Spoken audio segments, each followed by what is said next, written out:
because it's just the kind of girl that I am. So we'll get some debate and some discussion.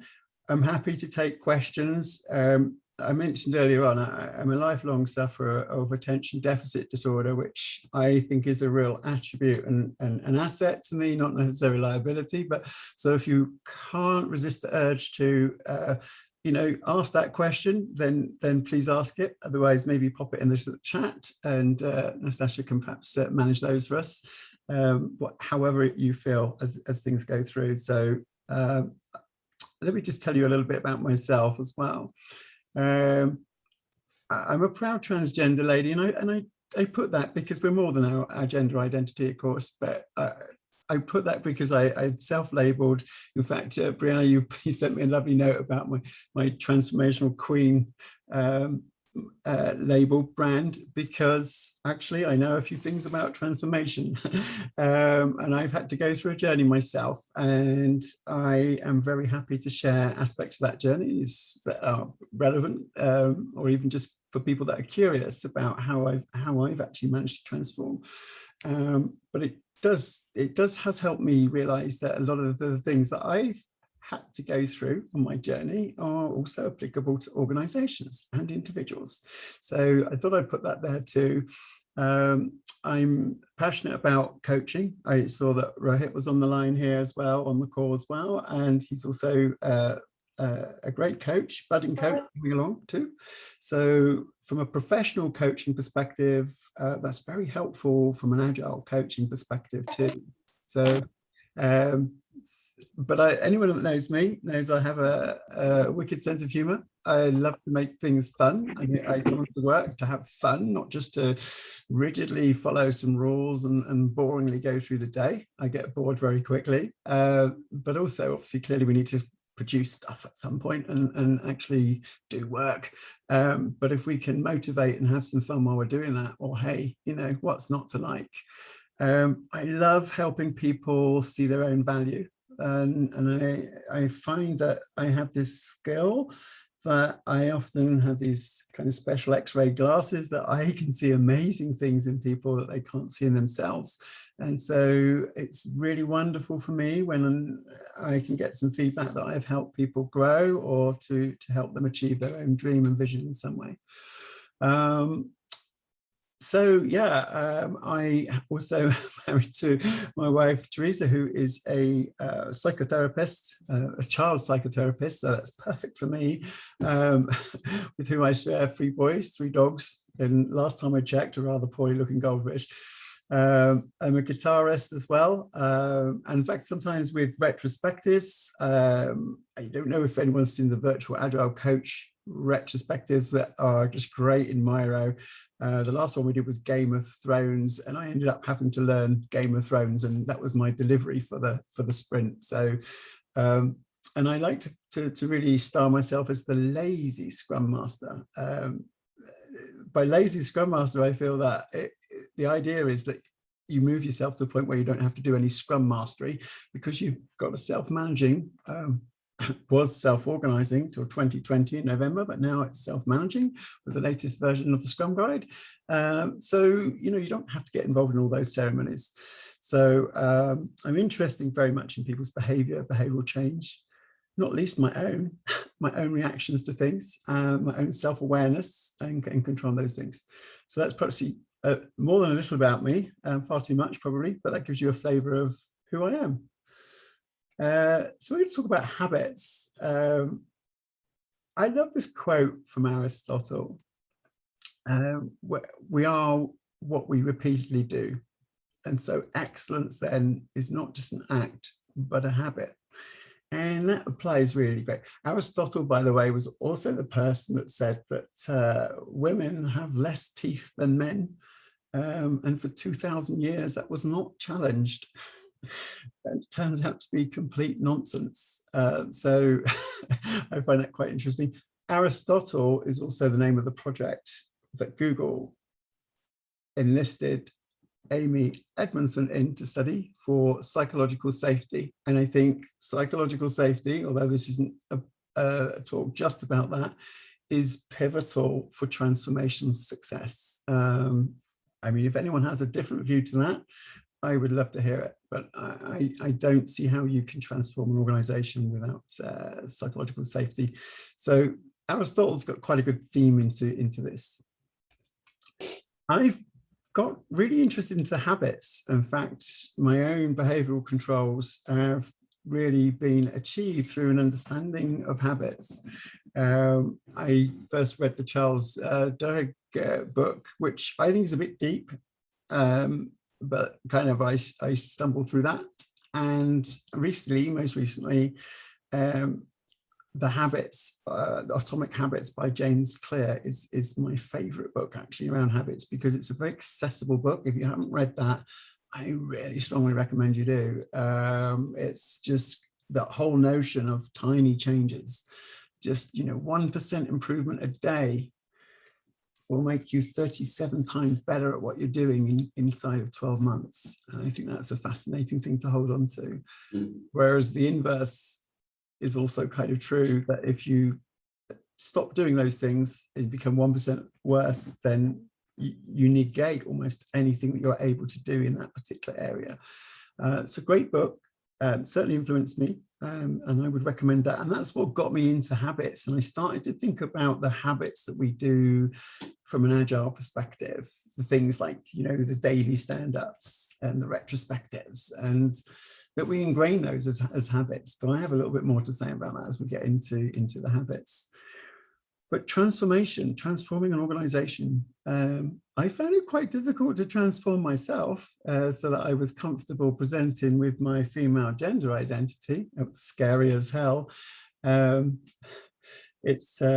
needed some practice. I had to practice with my voice, because, I can go into my Brian Blessed voice as well, which is, it doesn't sound quite so feminine. And so you have to sort of work on these things, and it's a really challenging thing to do. So I've had to handle these complex transformations at an individual level.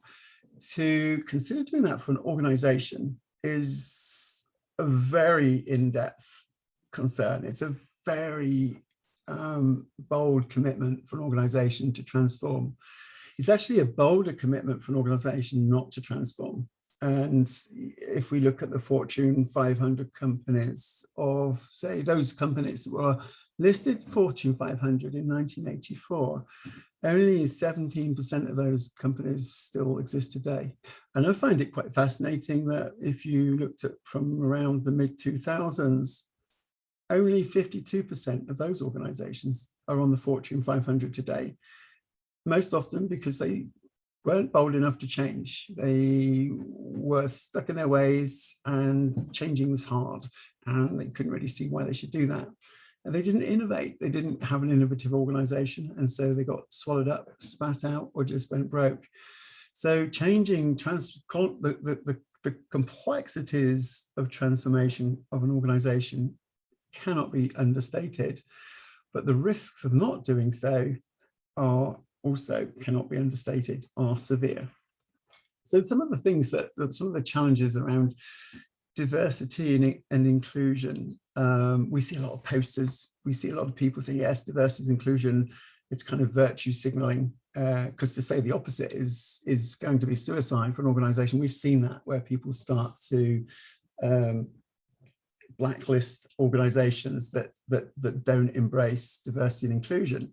But it's more than just putting posters around the wall. So it's also something to consider, not just your own organization, but if you come across an organization that is not embracing diversity and inclusion, do you do business with them? So there's some very fundamental questions. Is there echo there? Sorry. Okay, so yeah, work culture is massive. We're seeing all this right now. We're seeing it with COVID. We're seeing we've asked people to change their work culture, almost an enforced transformation on every industry.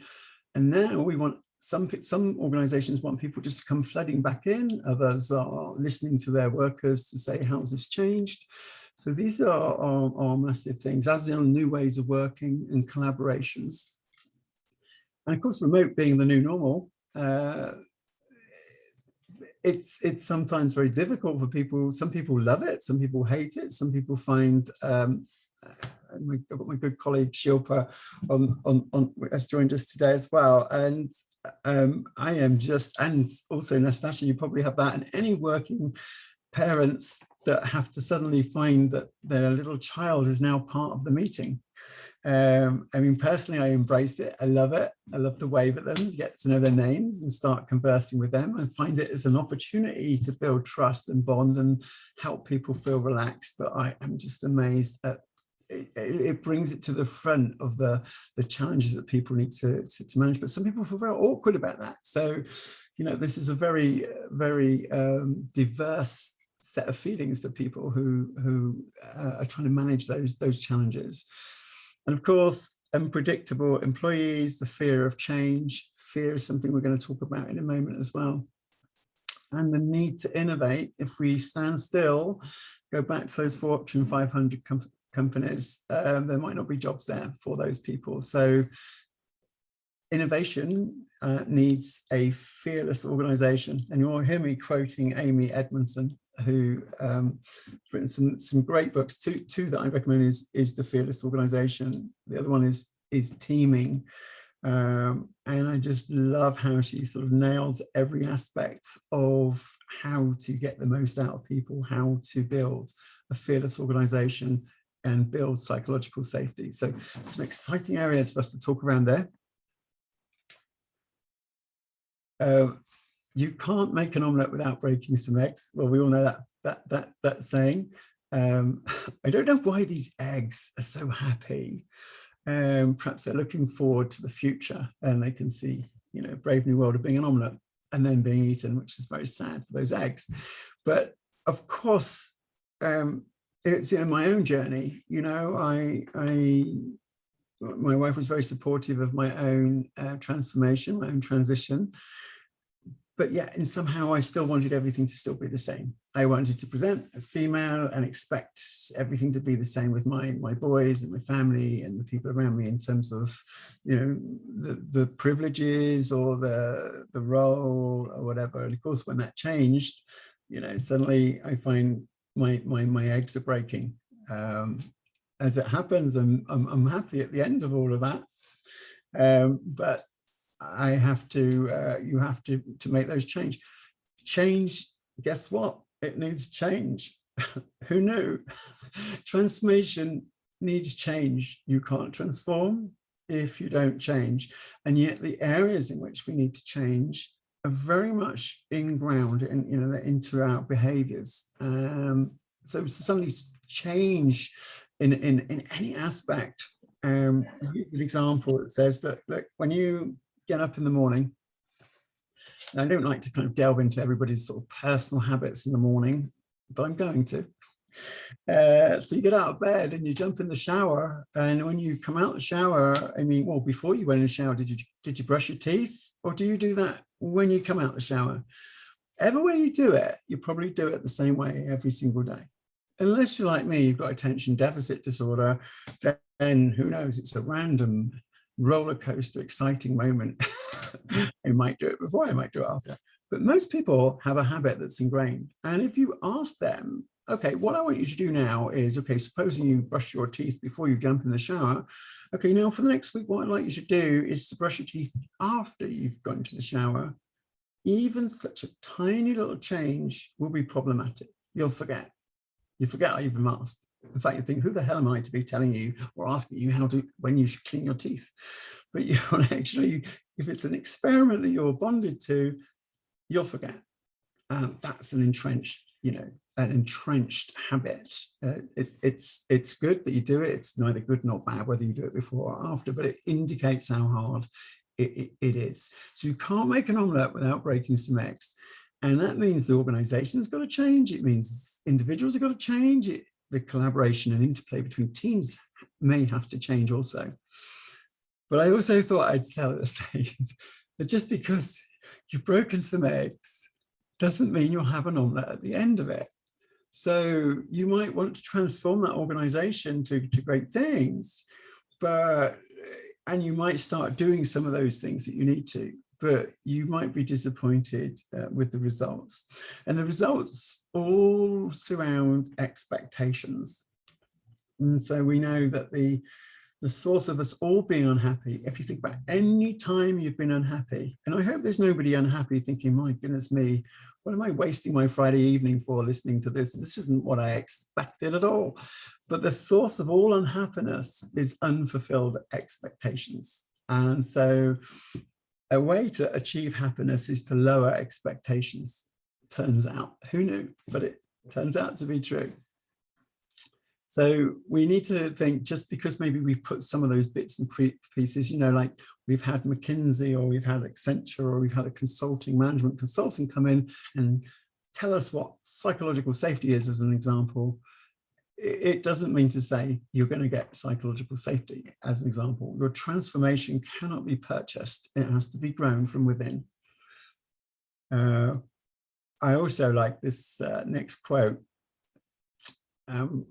from Mahatma Gandhi, particularly about values. So your beliefs become your thoughts become your words become your actions become your habits, and your habits become your values.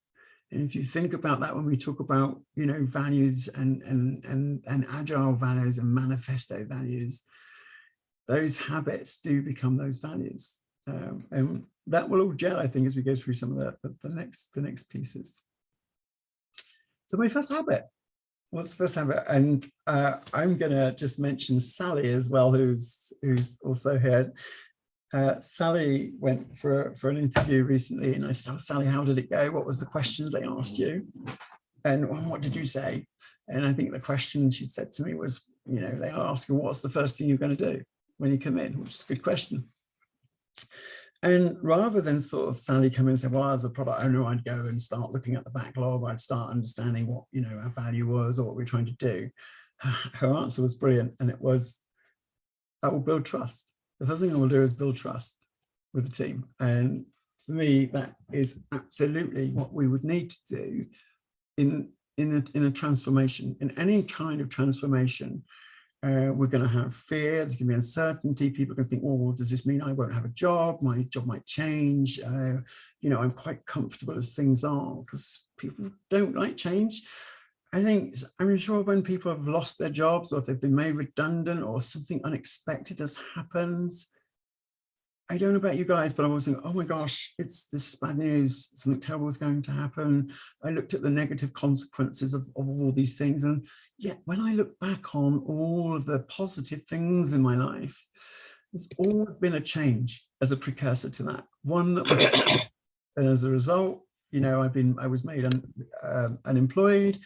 And so I started my own business. And when I look back on that, that was an amazing experience. And yet at the time, that wasn't what I was thinking. I was thinking, why won't the window open? Because I want to jump off the ledge. So it's interesting to see that the first thing is trust. We have to build the trust. Leadership has to build the trust, and we have to build the trust with each other. You cannot have a successful transformation. I've not heard of one where there's been doubts about the trust or the belief of the leadership. So trust, very interesting. So there's a trust equation that I thought was really good. In fact, one of our kind of Agilista colleagues put this up. It's from the Trust Advisor. Is this equation around trust, but I like it because trustworthiness is about credibility, you know, whether you know what you're talking about, reliability, whether you're going to do what you say you're going to do, and intimacy, in terms of people feeling comfortable around you. I think there's a bit of empathy in there, and that's an important aspect of it. And it's kind of all over self-orientation, because you can have all those things, but it could be manipulative. It could be just simply because what you want to do is to sell something to somebody or persuade them to come along with you and look, just, you know, toe the line. So you have to make sure that you are or being authentic. And I'll mention that again in a second. I personally have a problem with reliability. When I get a little bit overcommitted, I so want to help people. I so want to help people, and I, promise the earth and everything else. And then the next meeting, I promise the earth, and suddenly I've just promised 2 earths, and I've only got 1 earth.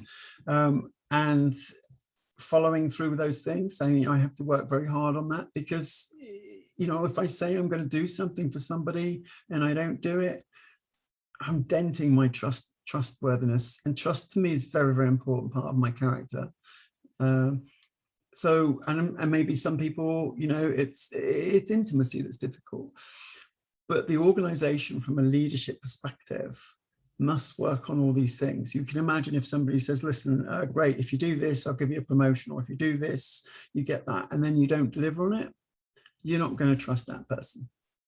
Or if you're talking to the bosses or the leadership, and there's no credibility that they understand what's going on the coalface, you're not going to trust that. And quite often in political situations, it's the self-orientation. Some leaders, managers perhaps, in the past, perhaps would say anything they need to say so that you'll do what they need you to do, but it helps their career, not your own.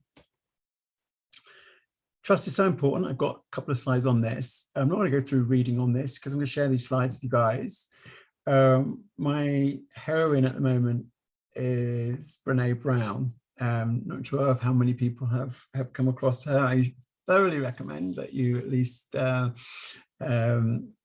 read Braving the Wilderness, but there's a whole load of host of books. I've been doing. I had pneumonia in January.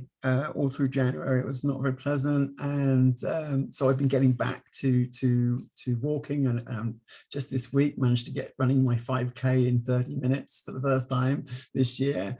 But what was great is, in fact, while I was walking, I was listening. Leaders are readers, and I was listening to Brené Brown, and I just loved everything that she was saying in terms of how you build trust. And you need to respect those boundaries. We spoke about reliability. You own up to your mistakes. You don't start talking about people. How many of us sort of gossip a little bit? I used to do that, and now I most definitely don't do that. I really make a judgment call not to discuss or speak ill or badly of people. But it was so easy for me to do that, and I'm sure I'm not the only person that's done that sometimes. A bit of a moan, a bit of a complaint, a bit of a gossip, but it's a cheap win. And what it does now for me is I think, well, if you're gossiping or you're undermining somebody's trust in you, were you going to do that to me too? So we come back to the trusting as well. Integrity, of course. I love how Brené presents that, courage over comfort. Something I've had to work on. I love having fun. Sometimes you have to park the fun bit and do the hard bit as well. Of course, I've learned to be non-judgmental, part of my own journey. There's a Billy Connolly joke. I think some people might have heard me say this a few times, but I'm going to say it for anyone that hasn't, which is never judge a person until you've walked a mile in their shoes. And Billy Connolly says, yeah, at which point you'll be a mile away from them and you'll have their shoes. But it is wonderful for me to now have self-awareness and to not be judgmental, to the point that I can feel when somebody's feeling awkward. I actually feel it, even over Zoom.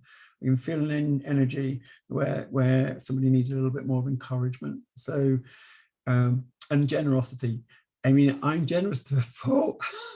I'm probably the happiest I've ever been and the brokest I've ever been. But that is one thing that I like to be generous about in terms of giving people praise. It's easy for me to do that, and it's not manipulative. It's genuine, just little tiny things, I guess, because if somebody says something nice to me, Brianna said to me, a nice comment out of the blue. All it was she liked my branding as the transformation queen. And I thought, oh, you know what, that really made me feel nice. And it's just tiny little things. And tiny little things include smiling. I tell the story of an immigrant lady pushing her baby in a pushchair, looking quite sad and miserable. It's all around Brexit, and I could only imagine the kind of responses and behaviours that she'd experienced. And I made a point of leaning over to her and giving her the biggest smile that I could. And the reward for me was her whole face lit up and she smiled back at me. You know, it's an act of kindness. It's very small. And it's a generous thing to do, but it builds trust. So these are kind of things as to how you might do that. Please read Brené Brown, please. I would love that anyone from today, even one person, goes away and starts either listening to the audio or reads Brené Brown, because you will really relate to the things that we're talking about. And if you're in an agile transformation or any other kind of transformation, these are absolute tools for you to succeed with. So, next habit, keep asking why. And many people will know Simon Sinek's great talk about start with why. You know, why are you doing what you're doing? Why are you turning up at work? I mean, for a long time in my life, I was just like, it paid the bills, you know, but the life and passion of the person you see today was kind of locked inside and scared. And actually, I wasn't even the person I wanted to be. If I had a piece of nail varnish on my nails, what I found is if you have a little tiny piece of nail varnish, you might as well have all of the nail varnish, because it's, oh, you've been wearing nail varnish. I've even had people making comments about that in the past. And of course, you know, feeling of horror comes through. So in terms of keep asking why, start with why you're doing what you're doing. Why are you doing a transformation? Why is it that you want to transform as an organization? I mean, really, are you doing it because next door neighbors are doing it? Are you doing it because you understand you need to innovate? Why are you doing Agile? How many people have come across to a situation where someone's doing Agile? I'm not really sure why they're doing Agile. It's because it's the same thing, right? I mean, everybody does, right? But it's not good enough reason, and you won't get the benefits unless you really truly understand why you're doing them. Why are you following the Agile manifesto? This thing, okay, some modifications to it. It's now what, 13 pages instead of 19, whoopee-doo, but it's still 20 years old kind of thinking ingrained in that. Why are you using a particular framework? And why are you using it the way you're using it? And why are you adhering to it the way that you're adhering to it? I'm sure many of the Agile coaches or those people involved in Agile coaching here today have kind of gone into an organization and they found out that they're using the term squads. We're squads because they looked at a Spotify video or something. I don't know why they call them squads. There's nothing wrong with calling them squads, but then suddenly the mentality of Spotify as an engineering organization is not the culture of perhaps a banking organization. And so, you know, why are you doing that?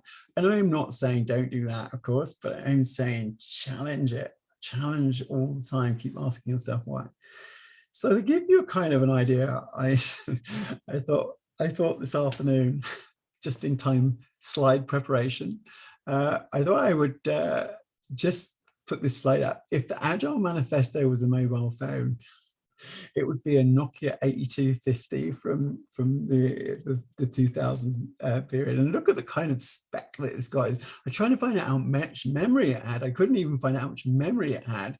It wasn't measured now. It's measured the number of the 8 voice dial numbers that you could store on it, or the 84 by 48 pixel display it had.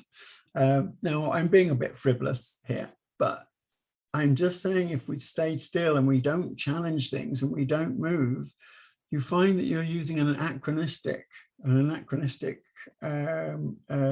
thought pattern, basically. So challenge that. But then just to even it up a little bit,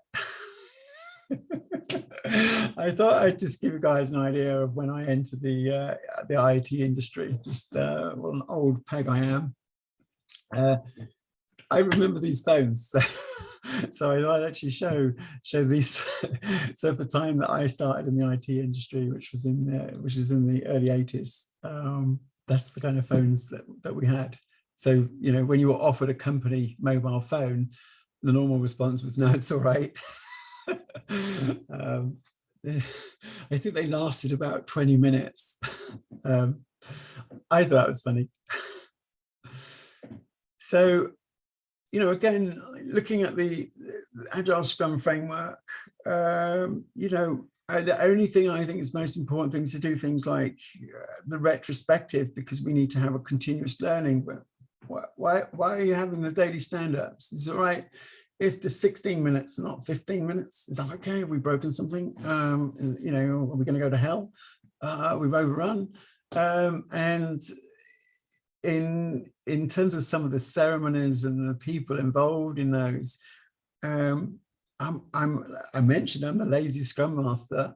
I mean, I do attend the stand-ups, if I'm honest, but I'm trying to be just an observer. I really, you know, just don't need to get involved in those things, or I want to develop the team to the point they don't feel they need a scrum master.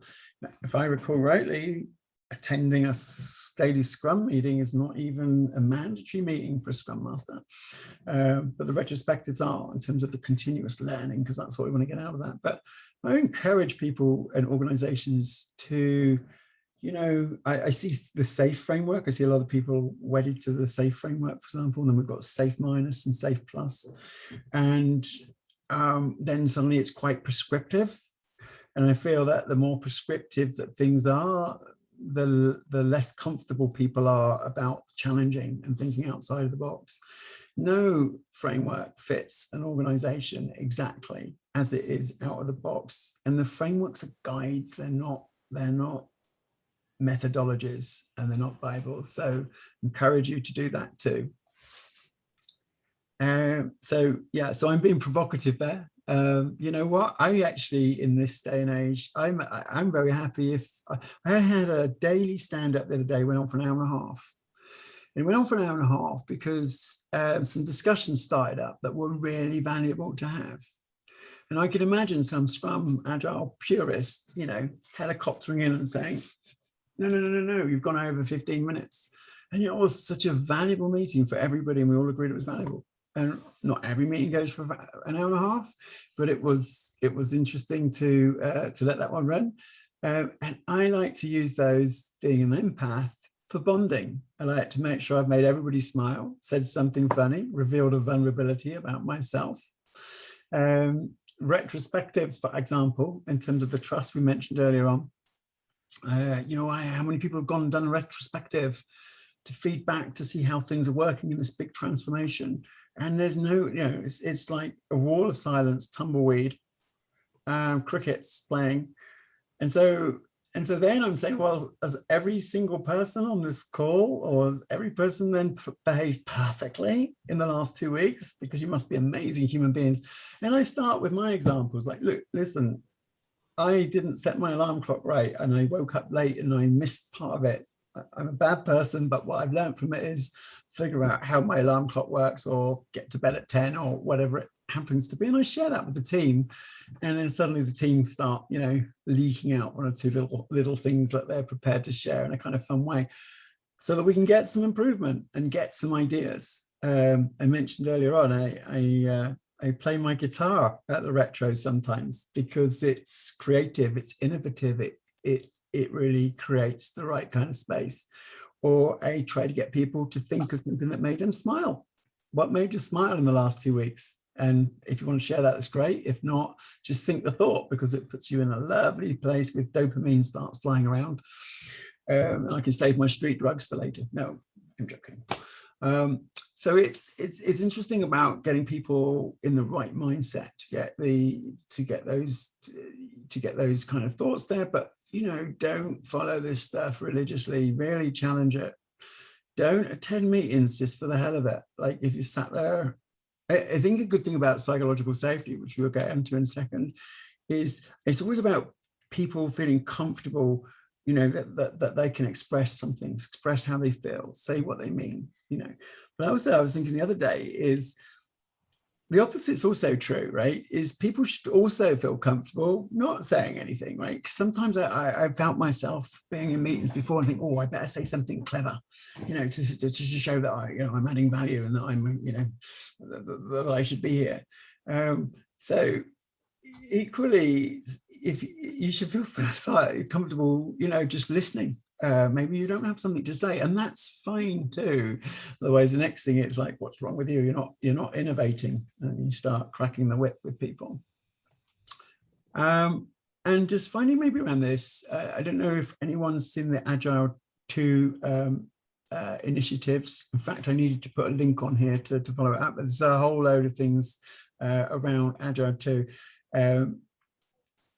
This time, I've kind of taken it from the Jaws to, this time it's personal. So that we can start thinking about people, and I know that, there is a bit of a mention, isn't there? People and people interactions over processes, blah, blah, blah, but I still feel it's almost at the team level. Still got that software engineering thing where, I don't know, I just see like a bunch of introverts, so, we should be about the team. But it should be about the people. It should be recognizing that people are individuals. I think I'm an extrovert introvert or introvert extrovert. I think that's what I am. And people, I think the whole thing is to what your personality is very transient. It's not like on Monday morning at 9, I'm always like this. And every time at 9 o'clock in the morning, I'll always be feeling this way. And I like the Agile 2 initiatives. Please Google that, look it up. I really suggest you kind of look at that, because I think that's the iPhone. That's the iPhone upgrade to that Nokia. And I think that's what we really need is to get into this. It dovetails into this. I know it's buzzwords about psychological safety, but really it does dovetail into those things. And I put this one here, this particular one, because fit an agile framework to your work, your culture, and your circumstances. Just really follows on the comments that I was talking about before. So that's keep asking why. And then systems thinking and design thinking. It took me a while to figure out what the difference is. I think it was Sally actually pointed out that. And Sally and I went on a course with a wonderful chap called Ben Maynard. And if you want to learn anything about like agile or organizational management, he's a superstar. And Sally and I, both hold on to Ben very dearly. He's just a very authentic person that can break down complex ideas and is not afraid to say he doesn't know, but it's very credible, lovely guy who teaches, from the back of the class.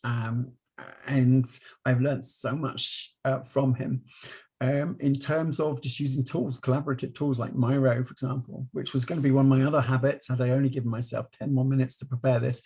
But I'll stick it in here. Use collaborative tools to do systems thinking, things like Miro, where you can look at things holistically.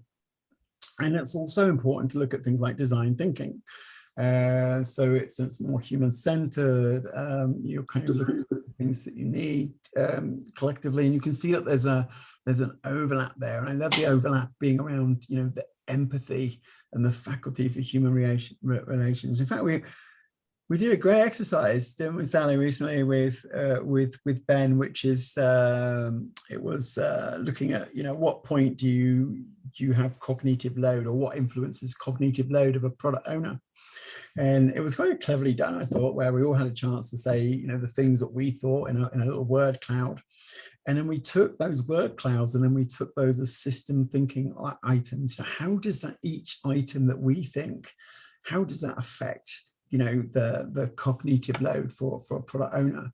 And when you're looking at enterprise transformational changes, this is vital. You can't just look at one pocket of some things. It's absolutely, I would say, mandatory, if I was allowed to say mandatory, but I don't want to dictate. But it's a mission critical success factor that some level of systems thinking, holistic thinking has happened, as opposed perhaps to developing a product where you kind of got more perhaps a closed thinking, and you're looking at, you know, the linear cause and effect of things. So again, you know, that's a whole topic. That's a talk all of its own. I'm sure there's other volunteers, and I'd be happy to collaborate with somebody to do this on systems thinking as to how it's related to transformational change and why it's so important. What's my next habit? Oh, yes, psychological safety.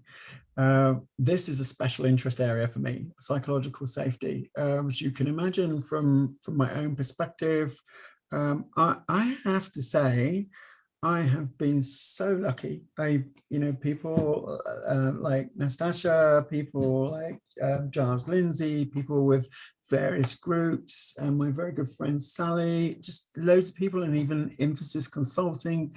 I cannot say, oh, there's a time when I felt excluded, or I felt somebody was, you know. What I think is so wonderful for me is the fact that I'm a transgender lady just doesn't even come up. And maybe it's, I don't know, because I don't care.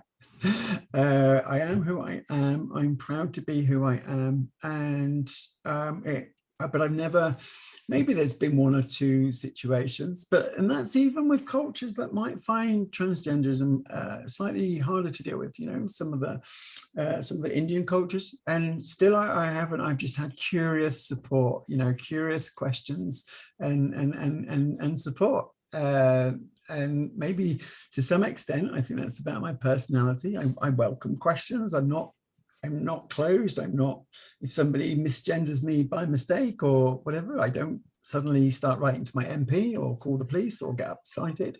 And I'm very happy to explain any aspect of my experience with people. But so I've been very lucky. And psychological safety for me is, you know, it's a share. I like this, it's a shared belief that the team is safe for interpersonal risk taking. So if one person in the team doesn't feel safe, you have not achieved psychological safety. And I love Khan's kind of definition of that, is being able to share and employ oneself without fear of negative consequences of self-image. Well, guess what? I share myself, and I'm really happy about that. I think sometimes I talk too much, sometimes I interrupt too much. You know, on my coaching, I've learned to listen, especially when I'm in coaching mode. So excited, I ask a question before someone's finished speaking, and then I reflect. And one of the things I went to put on here as well was, we should all reflect at the end of the day, self-reflection. We do the retrospect for 2 weeks, but we should do that every day. Have a journal and just reflect that, you know what, I shouldn't have interrupted so much there. I shouldn't have said that, perhaps, or get feedback from people, because actually what you think is a self-belief, you think that you've behaved that way and that's bad. Actually, it wasn't. People like that about you, you know. So that's where we get to psychological safety. I think I've got a couple of things to say about that as well. This approach. So how do you get it? How do you get psychological safety? Well, you don't get it on Amazon. You can't buy it. Sadly, I looked. You can get some educational material, but there's no buy one, get one free with psychological safety. And it's a continuous process. I think it's a transitory state as well. You know, I was working with a client, and that client, I got on very well with her, fantastic, built a relationship and trust, which I find very, very easy to do since my transition. And then one day, I think she was having a really bad day. It was like quite, you know, I didn't feel psychologically safe. Let's just say that, you know, I felt saying the wrong things, and I thought I'd done something wrong. And it's a transient thing. So it's important to understand that it needs work, and that's a continuous thing. It's not consultants, either Emphasis Consulting or, you know, Accenture or McKinsey. It's not about that. Those organizations need to not come with templated ways to achieve psychological safety. But there are some things that we've seen that can help. And I'm going to quickly run through those, just conscious of time. I'd like to leave some time for questions. But, you know, if we frame things as a learning problem, we create a learning organization. And if we create a learning organization, then that's fine, because that's where we can embrace failure. And I'm sure many people heard of the Spotify wall of was it wall of blame, I think it is, wall of failure, where they've got their examples of failures. Acknowledge mistakes you've made, put your hand in the air, my mistake. And I'll go crank through a few of these very quickly. Have an ability to get feedback, like use Google Forms. I put the psychological safety ones on for some of our team on Google Forms, completely anonymous. So people can really, truly, say what they feel. The point I was making there, reflect and retrospect and follow up those things, right? If you've come up with actions, don't just park them, but actually put those onto your product backlog and make sure things happen there. And you can measure psychological safety. You can measure it through those kind of questions that I mentioned before. And if anyone wants to know more about that area, I'd love to chat to you more about that. Free advice is worth every cent. So if there's anything you'd like to know about my experiences with this, I'm an avid studier and learner of psychological safety. And I like the last one, the power of saying, I don't know. How many of us have gone in, oh, I'm a consultant, I ought to have the answer, just, I don't know. And it actually gives more credibility in my experience than less, as long as you're not saying that to everything you're asked. What would you like, tea or coffee? I don't know. So you've got to balance that one out a little bit. And what we're trying to do there is create generative behaviors. And you will find transformations work so much better when you've got curious, encouragement, resourceful, flexible, people wanting to take experiments, try stuff out. I'm going to crank through these last slides very quickly because I feel that modeling the personality of an organization is vitally important if you want to transform it. What are you transforming from? Where do you want to be? Where are you at the moment on, say, these kind of grids? And where do you want to move to? What is it you need to do to move to that point? And some of the last couple of habits here quickly. Continuous improvement. I'm preaching to the choir, I feel. Yeah. So we have to do this Kaizen. Change is good. Change is good, right? We think it's fearful and it's bad. We think it's going to be a negative outcome. We mentioned at the beginning, but it's good stuff. And the one I like is how many people the CEO, talks about how incredibly important the project X is, and I never see them. Now, if I was a senior VP or whatever, I wouldn't be in my office. I'd be walking around asking people, what can I do to support you? And not interrogating them, saying, well, when's my stuff ready, or put them into fear, but what can I do to support you? I want to see. So if you are a leader or if you know leaders, it makes a huge difference. And a nice friendly chat and encouragement with all those behaviors we mentioned earlier on. So I kind of rushed through those, but I'd really like to get some feedback or questions on, share your own experiences. And I hope this has been a good use of your Friday evening. That's all for me. Thank you. Amazing, Rachelle. Yeah. Thank you so much. Yeah, please, so everyone, so bring your your questions, your consideration. I think this was just incredible. I have a bunch. I'll leave them to the end. So everyone, please hop in, and any questions, anything for Rachelle. Let's start the conversation.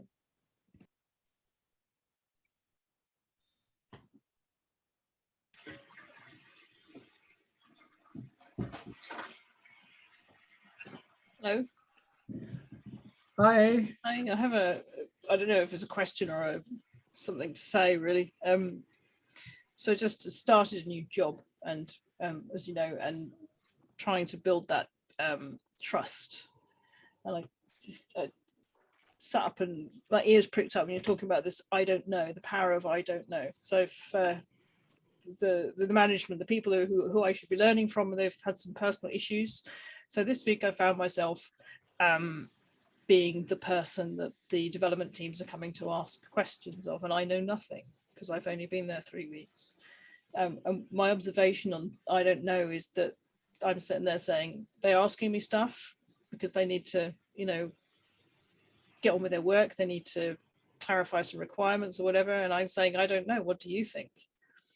And what I found is that the teams are fit, they're really empowering. It's empowering for people to be able to kind of react to I don't know from somebody who's, well, I don't know, you tell me, and it's really helped them. I like that you added there, you know, what do you think? I think that's the empowering bit, isn't it? It's like, oh, you want my idea? Oh, wow, you know, and I like that, Sally. I'm sure that's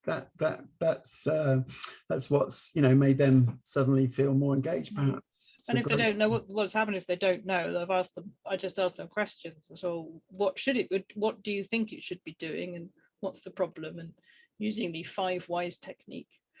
Yeah. Why do you think that? And that's a good agile coach thing as well, isn't it? I mean, in terms of coaching, where you know, coaching is about asking questions and not giving, it's not mentoring, it's not giving direction or whatever, but you ask the questions, it makes them go away. And so. yeah. Great, thanks, Kelly, sharing that. A follow-up to what Sally said, but also instead of what do you think, maybe like, can you help? Like the minute you invite people to be a part of the solution, you see a world of difference. Now, this is not, you know, this doesn't work with every situation, but saying, you know, I don't know, I'd really like your input, or I'd really like to know how you could help fix this. You seem to have some insight on this. It really goes a long way. And then you start to figure out real fast who's willing to be an ally and who is, it's going to take a little bit more coaching to help, you know, get answers and find solutions to the problems you're trying to solve. So Sally's got an excellent technique. Yeah, no, thanks, Brian. Yeah, and yeah, it is, doesn't it? It sucks people in, and it becomes, as you say, collaborative, and that's and then suddenly you're a team, aren't you? It's, you know, and I think I would also encourage leaders, you know, leaders to say, I don't know, what do you guys think? You know, in terms of you know, senior leadership teams where managers have always been expected to, you know, from a Tayloristic management style, you know, from 1917, to actually have the answers and to actually not invite cognitive responses from the workforce. And here we are turning it around and seeing how that is. I think is it David Marquet, the book Turning the Ship Around, where he talks about how he empowered all of his submarine, all of the people on the submarine to you know, basically suddenly had like whatever it was, 30 captains on the submarine. I thought it was really brilliant by turning that thinking around. So yeah, that both great points. Thanks Sally and Brianna, to get people to turn it around. It's okay not to know. It's okay not to get it, because you're now asking questions and you're getting that cognitive energy. You're getting multiple brains. That's what you've employed people for. Multiple cognition, cognitive diversity. And that's what will lead to innovation. So great. Another side, an added bonus of the approach I found this week. There's a guy on the team, the new team, who people have said, you know, he's very skeptical about all this agile stuff. He's very, you know, he's very, very skeptical. And he has been very skeptical and not really engaging. But as soon as this week I've been in the situation where I don't know, he's the one that stepped up and being really engaged and putting forward lots of suggestions and advice and you know, and helping to shape the process and explain the process and identify the problems in the process. Just because, you know, he's kind of, I think he started out wanting to prove himself and showing off a bit, but he's turned out to be, you know, really driving the team into contribution, which is really a nice benefit. That makes you feel it's nice. Being ignorant sometimes really helps. Yeah, it's and suddenly, you know, I think that's another Simon Sinek thing, really, is you can't do anything. There's nothing more you know, nothing more fulfilling than helping people realize their own value. And suddenly this person that, you know, was cynical, suddenly they're engaged and they're starting to feel that they're valued. And because of your approach there, that must be quite fulfilling for you too. It's been a good week. For Great. sure.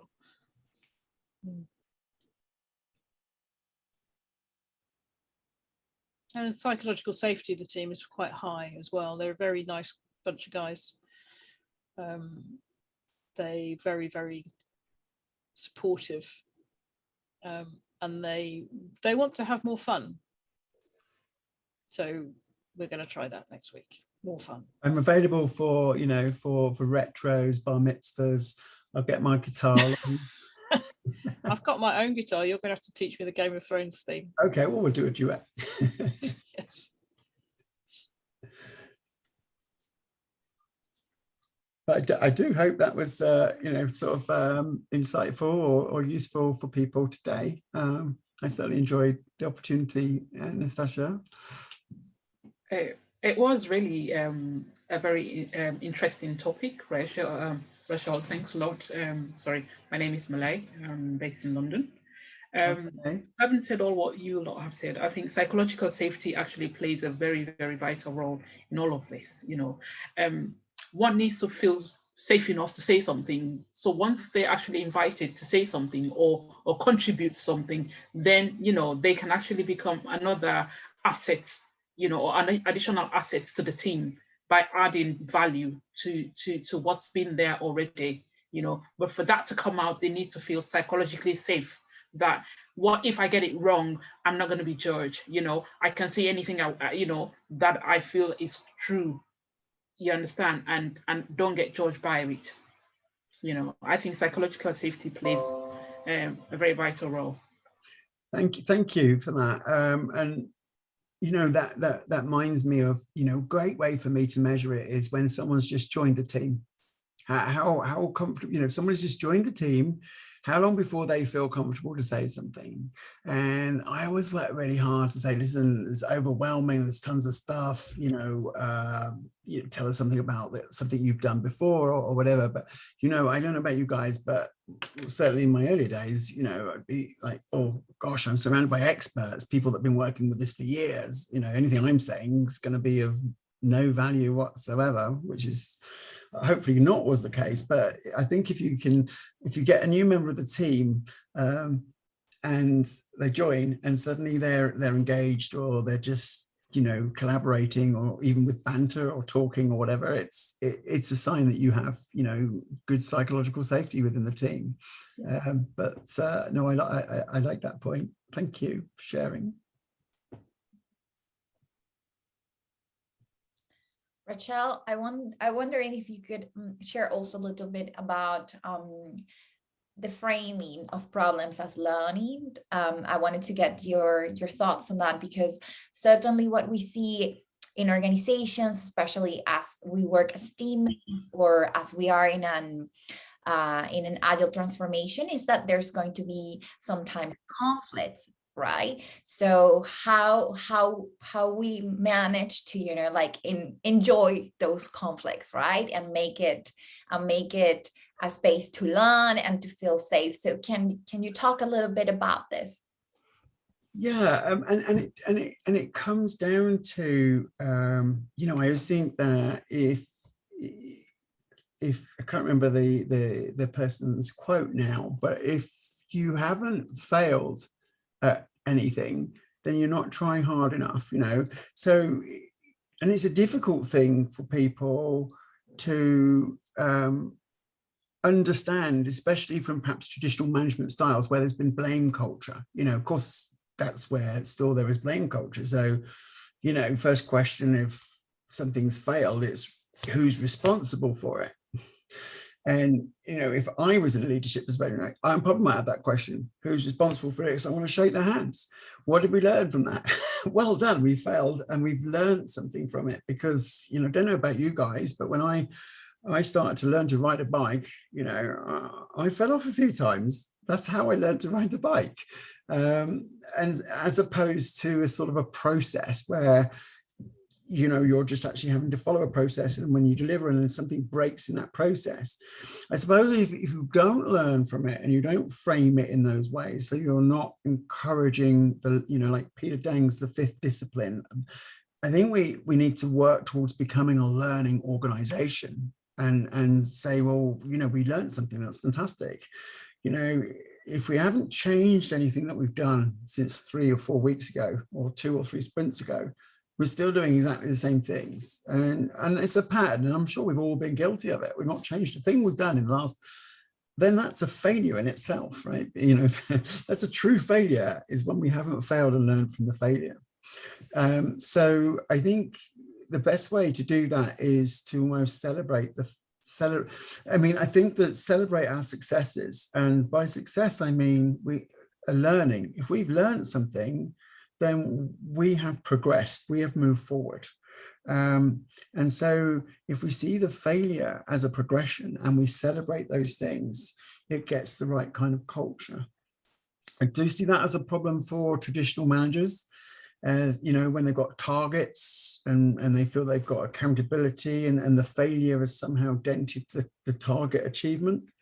And I think that's where we come in. I think that's where we as Agile coaches and Agilistas, we come in to, in a sense, coach leaders that they need to measure that they have learned. And I think that's where a lot of organizations, you know, you've hit on a really, really good point, because I think that's where a lot of, especially perhaps traditional, you know, I would not say 1980s style managers, because I might get labeled, but when you get traditional managers, command and control, that's what we need to break, because framing it as a learning process is difficult in a command and control environment.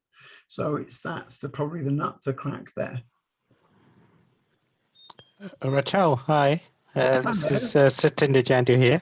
I'm a C-suite exec. Very interesting in what you're saying. I've also led some large transformations across investment banks in London. So I wanted to ask you about objectives and key results, OKRs, because this is another aspect of where you're not punishing for failure in the sense, and you're letting the teams help in deciding, and this is one of the things as a leader that we encourage. And I like your points about learning and knowledge capture from a customer point of view is very, very important. So that does resonate with me very, very well. That a learning organization is a successful organization. Yeah, absolutely. I mean, and that's really, in fact, I trimmed a little bit out of my presentation because it's kind of a little bit close to the wire.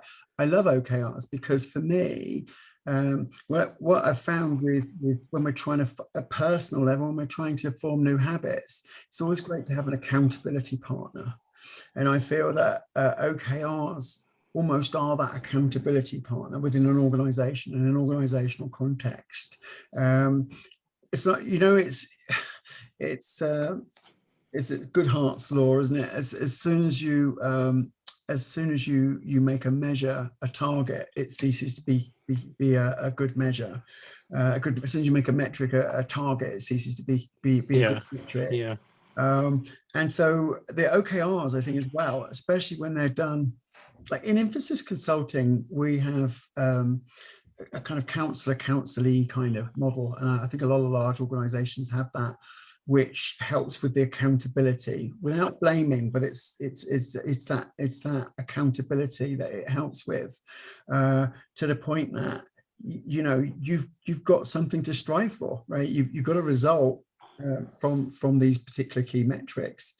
I would ask yourself as well, how do you find that they, in terms of, you know, for me, they're a great tool for embedding new behaviors, because they almost give you a trajectory of the behaviors you wish to achieve, you know, back to that kind of grid I showed earlier on, in terms of direction you're trying to achieve. If the OKRs specified and agreed, which is what I like about them, they become a collaborative approach to achieving your strategy. But in your own experience, especially with investment banks as well, how's that panned out for yourself? I've not applied it in investment banks because that's a more hierarchical structure, as you know. Yeah. And it doesn't lend itself until recently very well to Agile unless you're in IT. And that's due to some of the regulatory deadlines that can occur as well. But in the organization that where we have tried it, I think it lends itself pretty well. I think what it is sometimes a recognition of you could make a lot of progress, but the OKR is not achieved, and it's recognizing the effort that the team has made as well, and not tying any performance appraisal around that, which is key. John Doerr's book, you must be aware of John Doerr. Yes, yeah. Yeah, so that's a very good book. But you know, as you said, it's a good starting point, but you then got to go beyond that for your organization. You know, it's a good way of focusing the teams on where the real value is, and the real value is the customer, the customer's problems. Absolutely, of course. Yeah. And I like what, you know, you've drawn out the point there is it's not related to performance management, which then induces fear and then gets the wrong behaviors. And so it's a great, I think, it's an aid towards psychologically safe. When I've seen that implemented very well, it's an aid towards psychological safety. Yeah, we had two dynamics. One was the confidence. How confident were you're going to hit the OKR, and the other one is the progress. So where and it can be a subjective thing. So you shouldn't get too hung up on it, but it's a good sort of diagnostic tool, if you like, in terms of you're heading in the right. I think it's more to do with changing behaviors, as you say, more collaborative working.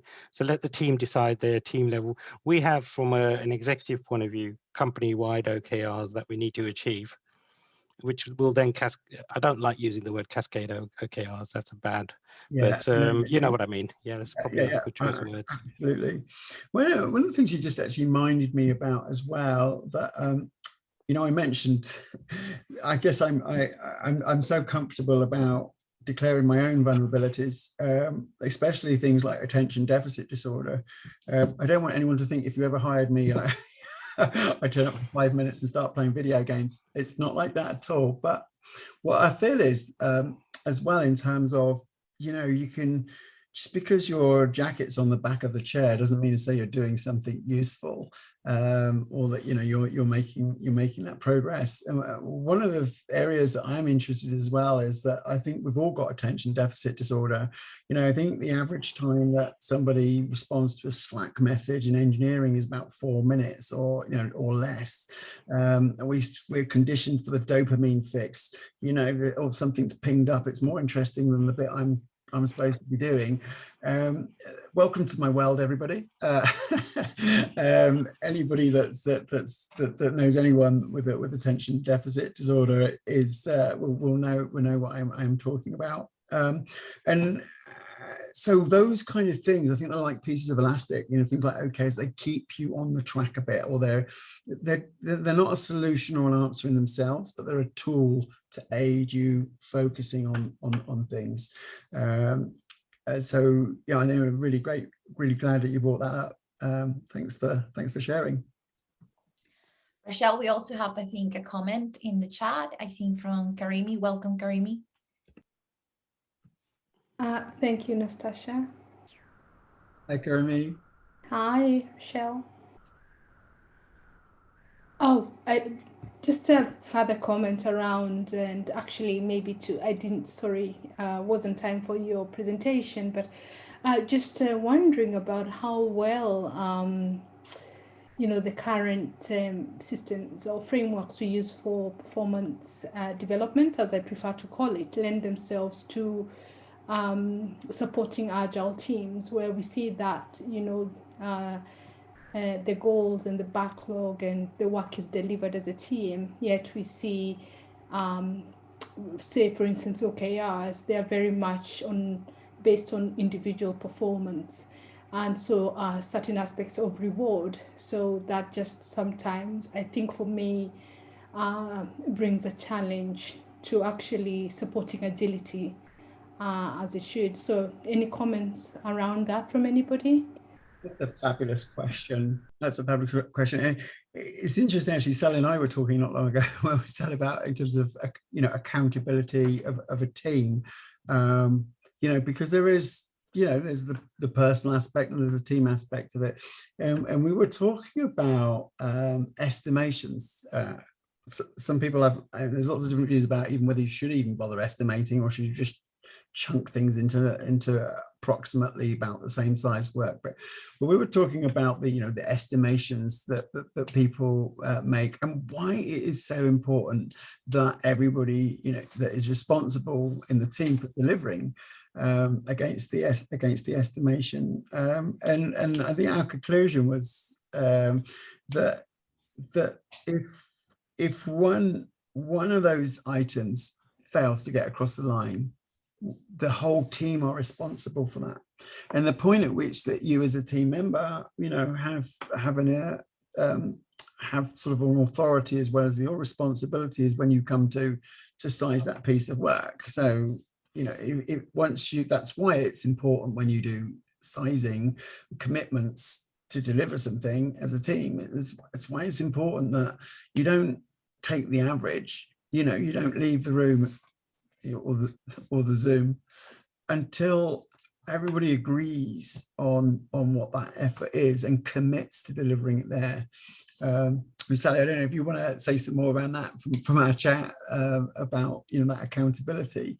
Well, yeah, I guess in short, the estimate is the point at which the team becomes accountable for the work. Succinctly said. But also to sort of, you asked a point, you made a point about the question about, you know, OKRs and a performance measurement, performance development being on a personal level, but I don't see that it really has to be. I started a new job, told you that. With a previous job, I was managing 9 people. And from my management structure saying these are I had a lot of objectives, and I was meant to push those objectives down to, and they use the word forward down, although I don't like that, it's across or up, whatever. Trying to find a non-directional way of expressing it. Give those objectives, filter these objectives into other people's objectives list. And I refuse to do so because my responsibilities and my accountabilities are never going to be the same as the individuals on my team. And it's impossible I find it impossible to break that down into, you've got to do this bit, or this means this for you. So what I've done with that those people and the teams that they were running is, you know, frame those objectives in what the teams needed to achieve in order to support the organizational goals. So framing the objectives, we're a product factory almost, for each team's producing software products, you know, defining for them what the product vision is and what the company vision is, and trying to tie all those things up together and say, this is, as a team, this is what you're aiming at, so that the OKRs, the performance measurements, if you like, are on a team basis. And what I did for the individuals is my objectives, because I was compelled by management to provide objectives for my team, is I never gave them more than 3, and they're all behavioral. So one of the objectives for my new people was go and learn what it is to be a leader. What's leadership? Come back in 3 months and show me a group of people who you think are good leaders and why they're good leaders and why they're not good leaders. Just come and tell me what that's about. So I try to give them focused objectives that will develop their own skills within the work and their contribution to the team, whether they're developers and their skills were, you know, go off and learn a little bit more about the React framework, or brush up on some SQL techniques, you know, look at SQL performance, you know, the sort of very specific sort of task-oriented stuff, but really, really avoiding, you know, that old-fashioned kind of trying to tie somebody's objectives up into some sort of financial target. I like that you put three things in there as well. Like, it's a manageable thing, right? It's not like 7 or 5 or whatever. It's 3 things is a sort of doable number, isn't it, as well? I think that's yeah, if somebody gives you more than 3 objectives, then they're setting you up to fail. Yeah, I totally agree on that, Sally. Plus 100 to that, because I do believe we need to look at the potential, not look at the performance of that, right? So having a team, we can call it OKRs or we can call it objective, is more important, because as a team we're working on it. But as an individual, what's our potential to improve? Like you said, behavior or tech or whatever. Those should be the goals, not the I will do something which will increase something, you know, and that depends on the company's structure. That depends on some other dependencies. There are a lot of dependencies there. Yeah. So I also think it's important to have, if you're going to have that objectives meeting and that objective conversation with people, is to say, what do you want your objectives to be? Yeah, it has to come from them. Yeah.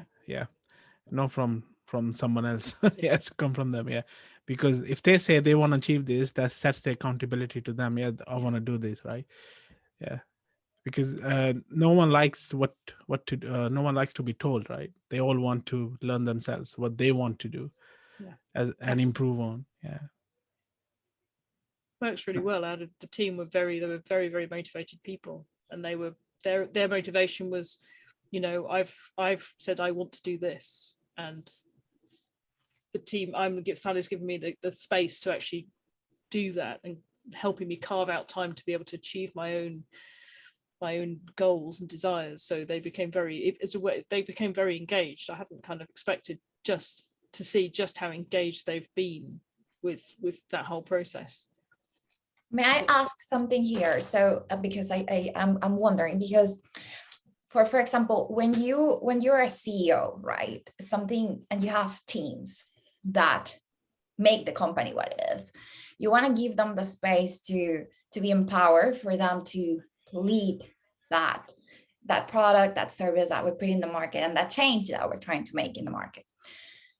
So how do you guys go about the process? Because in Agile, it's not only about the coaching and the facilitation, right, or the technical part, it's also sometimes about the mentoring and the educating or the teaching, right? And why do I say this? Because it's what sometimes I find interesting is this of finding a strategic alignment. Yes, so that balance between a strategic alignment and people empowerment. Okay, what do I mean with this, right? As a business, we agreed as a team, yes, on a strategy to go together towards a journey, right? So ideally, you know, in that strategy that we agree, then people feel empowered to do what you guys are mentioning. Yeah, so this is how I want to go about it. So how do you guys go about this balance, yeah, to make sure that also sometimes the strategy doesn't kill innovation or creativity? This is what I mean, but also that innovation and creativity brings the strategy to life, right? So how do you guys go about this? What experience do you have? I would say that the common denominator there is, you know, that the Drucker phrase that culture eats strategy for breakfast. I always love that, because what we need to do there is eliminate fear, and if innovation is, you know, is an important contingent of an organization's strategy, and I'm not sure I know many companies where innovation is not an important contingent of an organization's strategy, then you have to eliminate that fear, you know, because can you learn when you're being chased by a tiger? Probably not. Can you know, innovate? It's always interesting for me when you have, this was a Pixar thing, I think it is, in terms of when you have the CEO in the room, you have a different discussion with the team than when the CEO is not in the room, right? And so the goal would be to say, if you can get to a point where the CEO can be in the room and you can have the same discussion, you've achieved, you know, that you've eliminated the fear aspect to a large degree.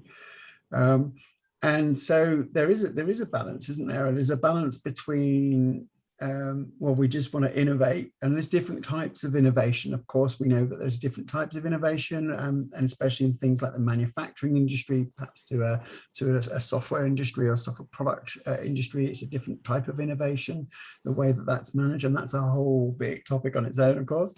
But yeah, I would say that the focus needs to be on eliminating fear.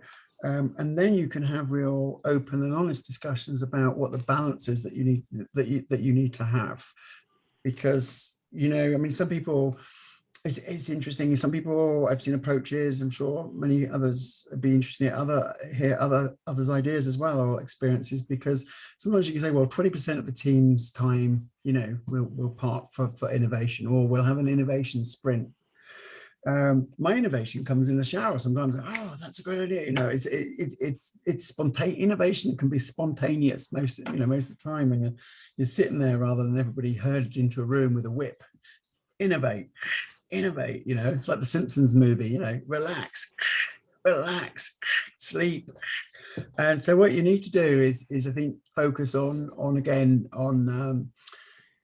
you know, I know it comes down to, yeah, psychological safety is a bit of a buzzword, but when everyone's pulling together, and it's, you know, you trust people You know, I think this is one of the things about the whole COVID and remote working. Do you remember, does everybody remember? It's like, no, you can't have Friday working at home days. You've got to be in the office. Well, I don't hear anyone saying that now. Yeah. Why is that then? You know, so I think it is, you know, I think it is building that trust, reducing or eliminating fear. And then you can have the balanced conversation, because it will be different. Not only will it be different for every organization, it will also be different at different times, the organization, depending on the threat and their position in the market at that time, is my answer anyway. Yeah. And Natasha, good answer. Natasha, one thing as a leader is you can be a busy fool.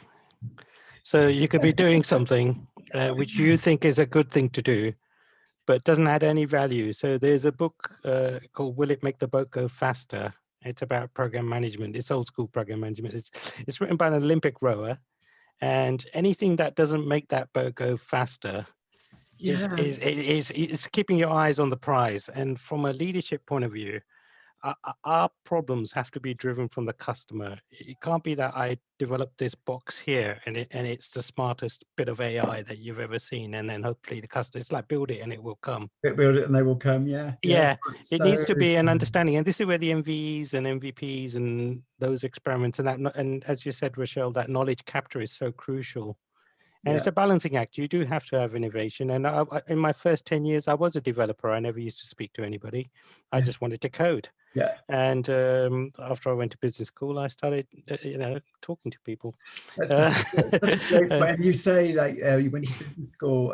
It's Seth Godin. It's a great phrase. Yeah. Business isn't the same as busyness. You know. Yeah. So great, such a great point you've made. No, but the point I was going to make was that when you have technical people, and this is because understanding the developer mindset, when you have very smart people, and it's again in finance, I have quantitative finance guys, PhD mathematicians, physicists. When a very smart person is making a noise about something, you've got to hear them out. And this is the trust. You know, he's the expert. Hear what he has to say, and then you can make a judgment because you have a bigger picture view of where the company is going. But do hear the guy out, or the person out. Sorry. Yeah, I had a situation funny this week where there's a lady I really, I really admire her. I think she's absolutely fantastic, and she'd made a point about something to do with some aspect of the GDPR and looking at the data model as it related to that.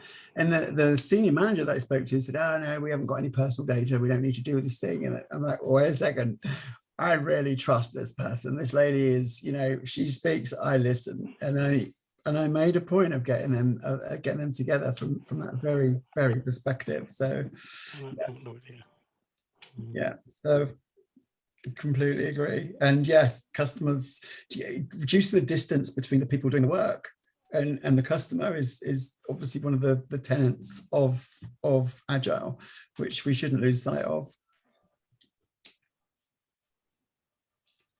Something you should also highlight then is don't always trust the customer to be right. $12 million in, I built the wrong product, and it was intentional to build the wrong product because I couldn't get feedback. No one had any opinions. No one had anything to say. It was always, yes, this is good. This is what we want. And I was like, really? Is it? And so I had to make sure things were wrong before I could get feedback. And people were like, this is offensive. I'm like, that's an excellent point. I'm like, sprint review. Let's talk about this. This just was a $60,000 investment. We should talk about why it didn't work. Yeah. I need your input. I don't have the luxury of being directly in front of the customer. And if you're not going to let me, you have to be here with me then too. I will work around your schedule. Yeah. But I need your input. If we're going to be successful, you have to contribute. And doing things wrong sometimes tells you more about the situation than doing things right. So, and I always encourage this, like build the wrong product. I've got the wrong, $2 million, it's a $2 million product now. We sunk 12 million in, it's a $2 million product. It works. It actually, we can use it very, very well, very successful. It was never the end result. It was not the destination we were looking for. Right. So don't be afraid to do things wrong. And this brings in, when you're talking about psychological safety, I always hope you can get that. But at the same time, like, I don't have it. I know very who absolutely have it. So, and it drives a point that I've learned that people are okay with making mistakes. They're not okay with being blamed. Yeah. And how do we take that fear of being blamed off, that minimum, that minimum threshold, to get them over that minimum threshold where they can try something? It'll go really badly. I'm going to straight up tell you, it's going to be awful. Agile is going to allow for that. It's going to be terrible, but that's okay. That's what we need to get to the right answer. And it may take a lot of this, and you may not recognize these sensations up front. Was it Henry T. Ford said, if we listen to the customer, they'd be asking for faster horses. Horses, yes. Brianna, that's a great point. And likewise, I saw both the Steve Jobs films a couple of weekends ago, and it was the same thing. It was like, killing off the Apple II and the Mac, and yeah, that's a very interesting perspective, actually. So thank you for that. Yeah. I think, to paraphrase, to maybe rip off Jacinda Ardern, with failure, you've got to fail hard and fail early. Nice one. So I like that point. I mean, then also to ask them, how do you achieve that level of psychological safety where people can fail safely? That's down to leadership. I think you've got to have leaders who embrace the learning cycle that failure will bring, and don't see failure as a negative thing, but see failure as an opportunity for everybody in the organization to learn something. But would you know rather what? say We have to be careful also with this, because as Agilists also, I think sometimes we discuss the subject of failure, but in a manner that is too general. For example, recently Harvard Business School actually published great books on the topic of failure, and they started to work on what are preventable failures, what are complex failures, and then what are smart failures, right? And this might be very provocative, right? Because everyone's like, no, but just failure is just great failure. Yes, but when you start just looking at it, right? So they start saying, well, preventable failures, the case, learnings that already your team has, that your organization has, because they already went that route. They tried like 30 times, and it was always, the same, right? Kind of like that history there, right? And sometimes like going against what already, has been like tested and proven, and even your team members and everyone that did it, like you said, like, like kind of like doesn't work this way given this specific problem in this case, right? Then the other type, which is what you call that complex failure, right? In which is many factors that come into play, and you cannot have like control of it or anything, just go for it, right?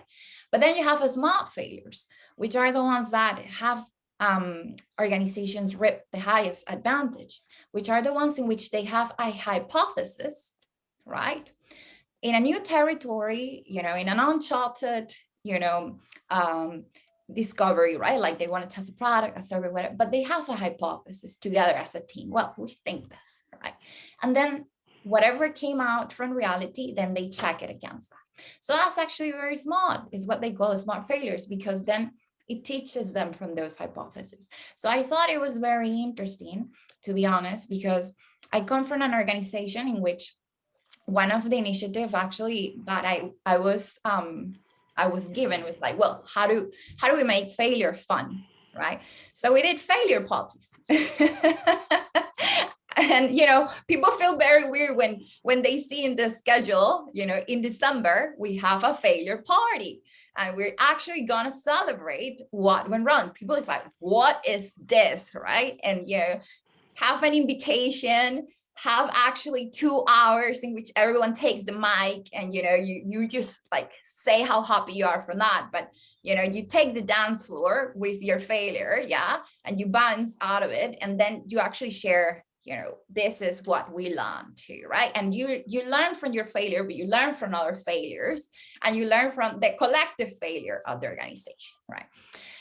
And a lot of the things that are also behind that is also the part of leadership, having a CEO or a C-suite that has that role model, right? this was failure for me, and this is what I learned from it, also allows people to feel encouraged. So I'm mentioning this because as we started to get into the topic, the topic of failure itself has so many variants, right? And it's worth seeing it also under that light, because sometimes we say all failure, it's great. If you don't gather a learning from a failure, that failure wasn't useful, really. And you see sometimes teams failing on things because we didn't have the right way to learn. Maybe that there wasn't that psychological safety, as you were mentioning, Rachelle, like that we really were able to say, oh, really, I sucked at this, or etc. Yeah. So I think it's very interesting topic, this one of failure, and it has more behind it sometimes. They're kind of saying fail and share. It's a really key point there, is that if you've got people who are failing, or things are not going right, that the more people who know about that failure and can learn from it, the better. Yeah, and was it Henrik said from Spotify, a failure without learning is just a failure, which is what it is, right? Well, I like the different types of Nastasia, the different types of failure there. That's very important to distinguish, because I think maybe, we need to include a slide on that. That was really, I like that. Yeah. We had actually in the MIT Innovation Bootcamp, we had a member from the NASA, because they mentioned that actually for them failure could be tragic. And it was a very interesting debate, right? Because as Agilists, we say like, but you got to embrace all failure. And he was mentioning, look, when we're actually building a rocket that is going out of space, right? For us, failure can mean that people die, right?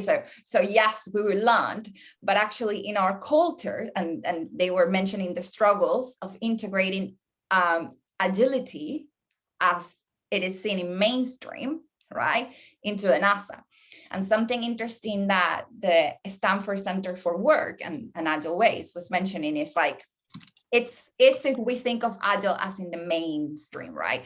But if you think of Agile as being voracious in the learning, as trying to work in a way that is nimble, as making sure that you have calculated risk, as making sure that you're creating unbounded collaboration, and that you are listening to those that you serve, in this case, your customer, or in their case, their nation, then you are building agility, right? So it was that thing of what are the true components that make an organization agile, right?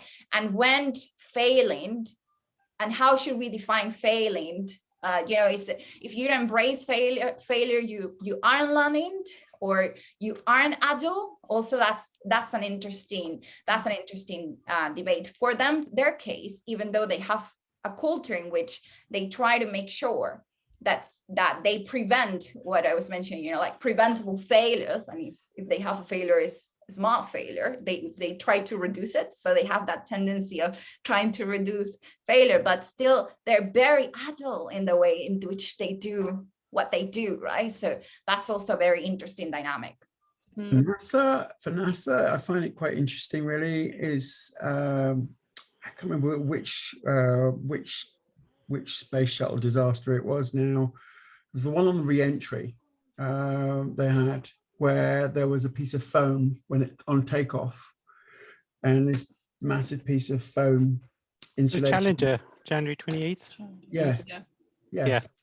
And they one of the engineers saw that this foam had hit part of the wing,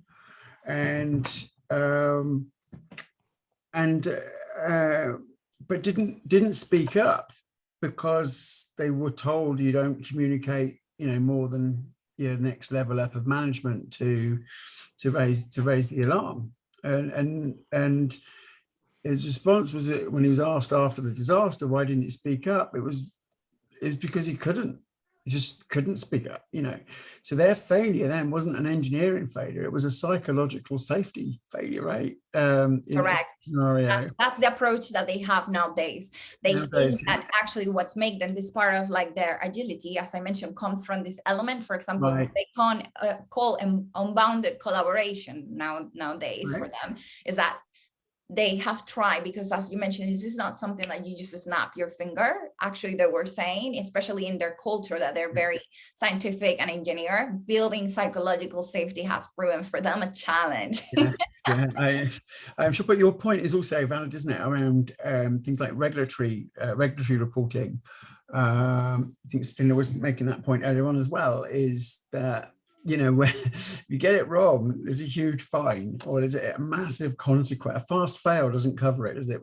Just fast fail in a space rocket launch, or in a, you know, when there are excruciating financial penalties, you know, it doesn't work. So I feel that those kind of environments that are totally sensitive, you know, the board are not going to be pleased that you rush in there with the celebration party hat and a piece of cake saying we failed, but we learned, you know, not to do it that way next time when everyone's just lost their bonuses, or worse, lives have been lost. That would be a very interesting story to hear more about, especially in NASA, because I love everything about NASA. So maybe you can get them to come and do a talk for us. I can help you out with that. Being in Houston, I used to be the vice president of the Agile Leadership Network. Last January, we actually started a meeting at NASA. So being that this is, yeah, make it so. Oh yeah. Like in some ways, NASA is off the charts with just the amazing things they do. And then I see the most laughable practices. The fact that they've been subcontracted to death, you know, is just, it's ridiculous. Yeah. Like there are some things, like it's still very much the dark ages, you know, Wow. in terms of software and technology, but in terms of their science and engineering, unbelievable, smartest people I've ever met. So it's quite entertaining. But but to fulfill your request, Rachelle, I'll get you someone. Yeah. Natasha, do you feel that the language needs to change?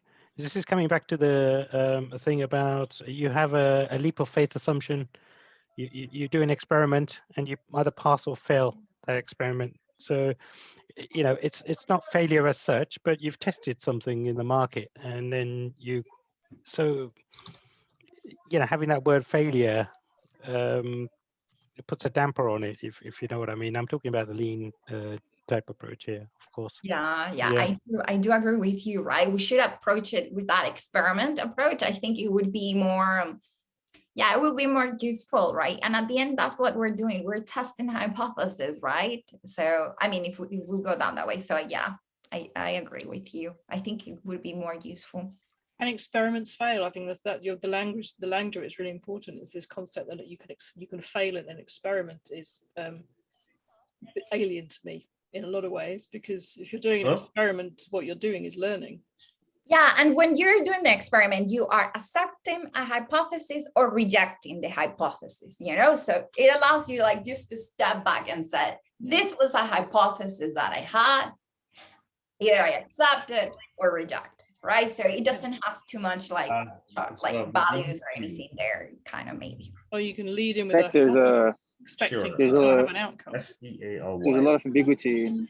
There's a lot of ambiguity in the English language regarding failed experiment, because in a lot of cases in research, a failed experiment is just an experiment that was not run properly. The protocol was not set up properly, some instruments failed. A lot of things can happen. In fact, most experiments fail.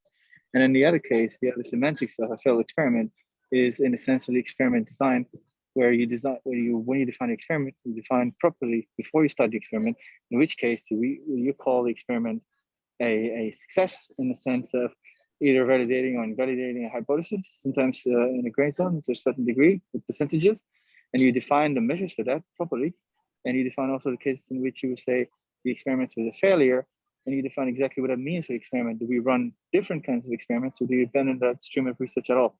So the English language in that case is very ambiguous. In other languages, like the German language, which is my native one, you don't have that issue with the language. It's really, in this case, in this particular case, linguistic aspect.